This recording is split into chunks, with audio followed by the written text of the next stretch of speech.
Hello,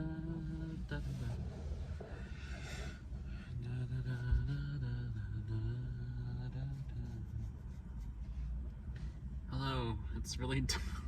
I'm in a dark spot. Yeah, I'm doing this again. I'm doing the vlogs again. It's been a really bad day. Fuck this day. It's been busy, and everything that could go wrong kind of did go wrong, and I didn't get much sleep last night, and I've been tired all day and dealing with people all day, and then every time I drove around town, like, my car kept breaking down. I had to keep restarting it, and it was hot, and then I had a doctor's appointment that I was just like in no mood to go to, and I've just been kind of depressed for different personal reasons. Different reasons than the ones I've been depressed about. New reasons. Or rather just resurfacing of older reasons that I've had for a while.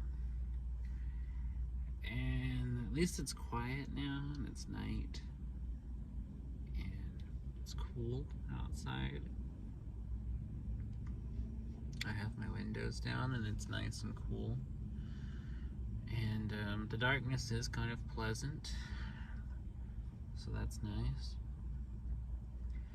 And I've just been watching YouTube videos to try to like unwind from the day I've had and kind of mellow me out a little bit.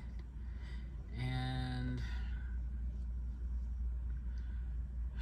it's the weekend too. I hate the weekends. Everything's closed, and I don't have where to go and nothing to do, and library's closed. And then Monday's Labor Day. Ugh. Again, everything will be closed, nowhere to go, nothing to do. And that's not fun. And I don't mean to be such a downer, I'm just kind of just tired. By that I mean I'm physically tired. That's, opposed to my usual emotional and mental tiredness, that's just always a thing. I'm always tired mentally and emotionally, but right now I'm like physically tired. I'm physically exhausted. I'm falling asleep on myself as I sit here. And I've been thinking about the future, which might sound strange. But the thing is, I think about the future a lot. I think because I don't know what it's going to be, and my life is so unstable, and has been for so long, that I'm always worried about the future. I'm always like, what's going to happen, and where am I going to be next year, or 5 years, and just with the way things are looking, it doesn't look good. It does not look good at all. Like, I worry about so many different things, just being broke all the time and having no means of income and no stability, not even sure if where I'll be living next year.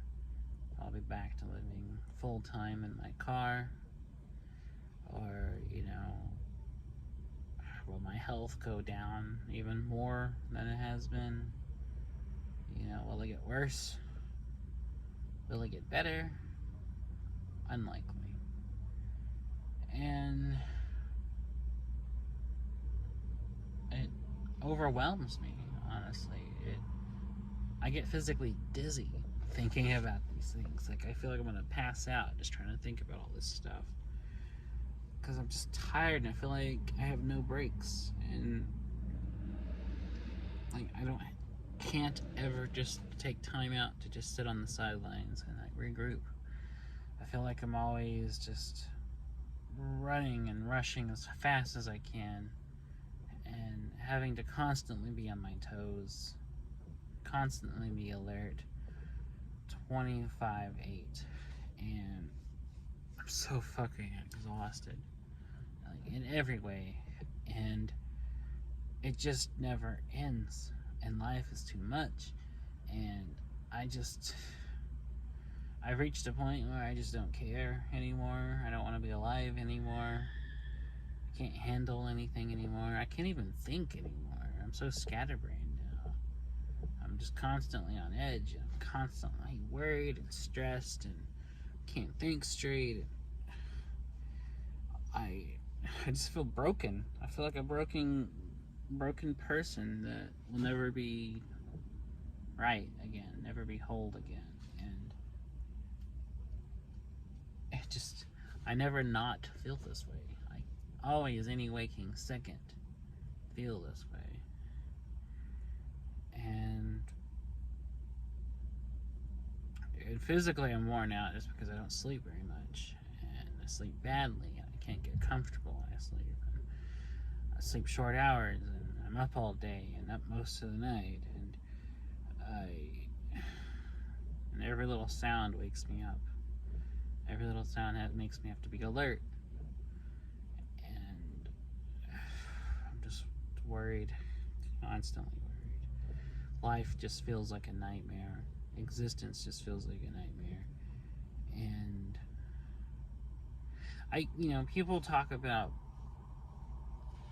fiction being escapism, and that's very true, and that's why I've always gravitated towards it, because my life has always been shit, and it's nice having that kind of doorway into another reality, another universe, another existence where things are easier, things are convenient, things follow a plot, and you can be in another world, especially in things like fantasy and science fiction. You can, be on other planets with aliens, and, enter doorways to other worlds, and, go to places where there's magic and journeys and elves and hobbits and dragons and, fearless warriors and mages and, epic worlds, a place entirely removed from your shitty day-to-day life. And I get the appeal. I really get the appeal, because I want to lose myself and all of that. And, I don't just read fantasy and science fiction. I do read those. But other things too, even just reading a mystery novel. I read a lot of mystery thrillers because, one, I just love thrillers. Two, there's something comforting in knowing that everything ties up. There's a reason, an explanation for all of that is missing in life, that all the things that happen in a mystery novel are eventually explained and come together. And I find that cathartic, because real life is so chaotic and random, and there is no meaning. There is no hidden thing behind it, Life isn't a jigsaw puzzle where all the pieces fit neatly. Life is just chaotic and random and meaningless, and our whole lives and our existence mean nothing. And I think reading mystery fiction kind of helps me cope with that by exploring a fictional world where, there are clues to things, there is a meaning, there is an overall plot, there is an overall scheme or plan being put into motion, or there's things that point to this thing that eventually unfold and explain why all these other things happened. It's taking seemingly unrelated things and weaving them into a logical pattern. And again, that's escapism, because real life doesn't work that way. Now, I know there's, I know that there's, in real life, detectives and things have solved crimes by piecing together clues and investigating things. But even so, there's a lot of cases that are unopened, unsolved, that are still open, not unopened. And I feel like there's far more of those in real life than there are, because in mystery novels everything gets wrapped up. There are no unsolved cases at the end. But in real life, real life, it doesn't always work that way. In real life, a lot of people go free, never get caught, or never get explained things.